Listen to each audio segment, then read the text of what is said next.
A few moments later.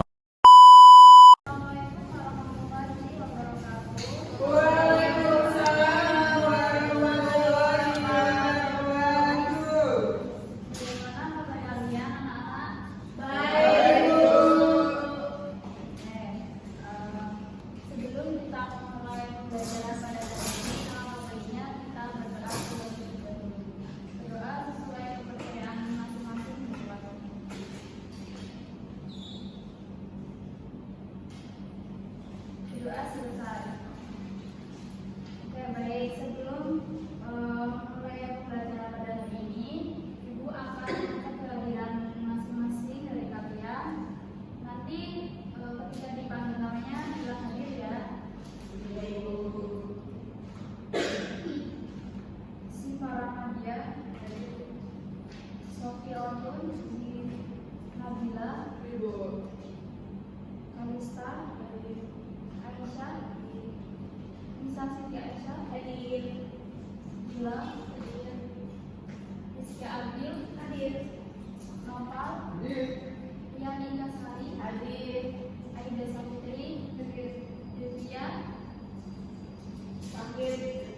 Dia, Amar,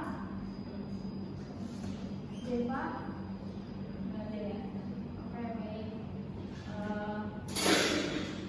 Untuk pembelajaran hari ini kita akan membahas tentang permasalahan kehidupan sosial dan budaya. Sebelum masuk ke materi, Ibu akan menjelaskan tujuan yang akan kalian capai dalam pembelajaran kali ini. Yang pertama itu, peserta didik mampu mengetahui tentang pengertian permasalahan sosial dan budaya. Kemudian yang kedua itu, peserta didik menganalisis bentuk-bentuk korupsi. Kemudian yang ketiga itu, peserta didik mampu mengidentifikasi upaya pencegahan korupsi. Kemudian yang terakhir itu, peserta didik mampu menerapkan upaya pencegahan tersebut. Sebelum kita masuk ke materi, kita akan menonton video terlebih dahulu ya.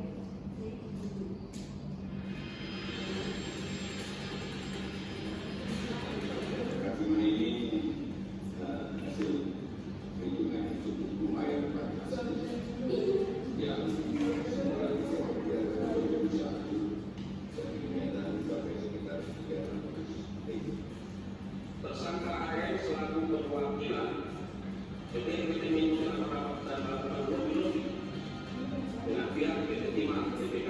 Tersangka AR menginisiasi pengumpulan keuntungan dari CP tersebut di atas tadi untuk diserahkan kepada PT QST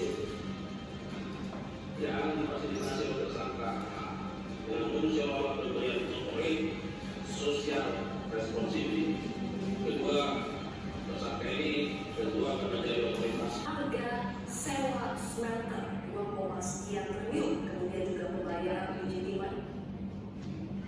Nah, kita lanjutkan videonya. Setelah kita melihat video ini, kita nanti akan menganalisis tentang kasus ini. Nanti tugasnya secara berkelompok ya. Oke. Di sini terdapat definisi permasalahan kehidupan sosial. Menurut ahli sosiologi Profesor Sujono Sukamto mengungkapkan bahwa permasalahan sosial adalah adanya ketidaksesuaian antara elemen kebudayaan atau masyarakat yang dapat mengganggu interaksi kelompok. Salah satu contohnya yaitu korupsi. Nah, dalam materi kali ini, Ibu akan membahas tentang salah satu contoh dalam permasalahan kehidupan sosial, yaitu korupsi. Sebelumnya di sini ada yang tahu arti korupsi itu apa?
ada faktor politik, faktor hukum, faktor ekonomi, faktor organisasi.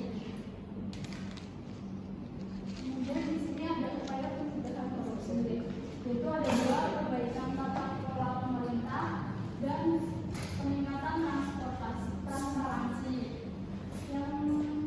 Yang perbaikan tata kelola pemerintah itu ada 3 macam. Yang pertama itu meningkatkan akuntabilitas, kemudian mengurangi birokrasi yang kompleks, kemudian yang ketiga itu meningkatkan integritas. Kemudian yang kedua itu peningkatan transparansi, juga dibagi menjadi 3 jenis, yaitu penggunaan teknologi informasi, kemudian pemberian akses informasi, kemudian penguatan lembaga pengawas. Lanjut ke kesimpulan, Ibu akan memberikan tugas kelompok. Kelompoknya terdiri dari 3 kelompok, masing-masing 3 atau sampai 4 orang.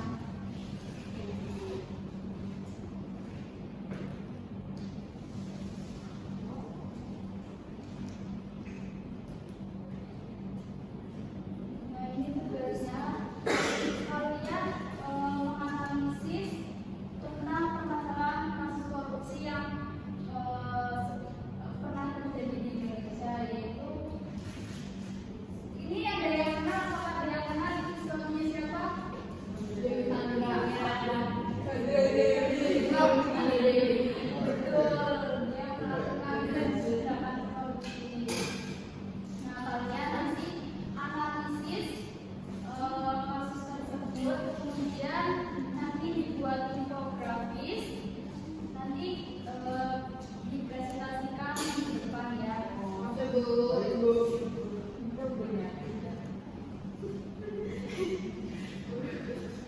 Bisa difoto atau gitu beda-beda.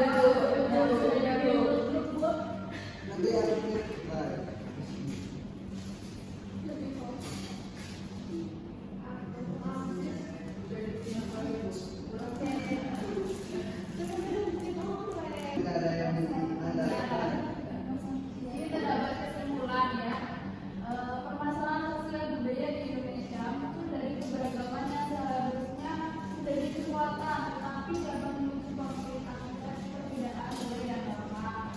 Dalam hal ini, permasalahan yang sering terjadi di negara kita adalah kasus korupsi. Korupsi didefinisikan sebagai penyalahgunaan wewenang untuk keuntungan pribadi dan atau kelompok yang merugikan negara. Bentuk korupsi meliputi suap, penggelapan, penipuan, pemerasan, favoritisme, dan nepotisme. Kemudian faktor penyebab korupsi itu meliputi faktor politik, yaitu adanya kekuasaan dan politik keuangan. Kemudian yang kedua itu hukum, yaitu kelemahan lembaga dan kelemahan perundangan dan perangkat tegasnya dalam penegakan hukum. Kemudian yang ketiga itu ada ekonomi, yaitu gaji kerja dan keserakahan. Kemudian yang terakhir itu ada organisasi, yaitu kurangnya kepemimpinan yang baik dan akuntabilitas. Kemudian di sini terdapat upaya pencegahan korupsi meliputi perbaikan tata kelola pemerintah atau akuntabilitas penyederhanaan birokrasi dan peningkatan transparansi, yaitu teknologi informasi, akses informasi, kemudian penguatan lembaga pengawas. Oke, baik, materi yang dapat saya Ibu sampaikan di sini cukup sekian. Kurang lebihnya mohon maaf. Sebelum kita tutup pembelajaran pada hari ini, berdoa terlebih dahulu. Udah. Berdoa dimulai.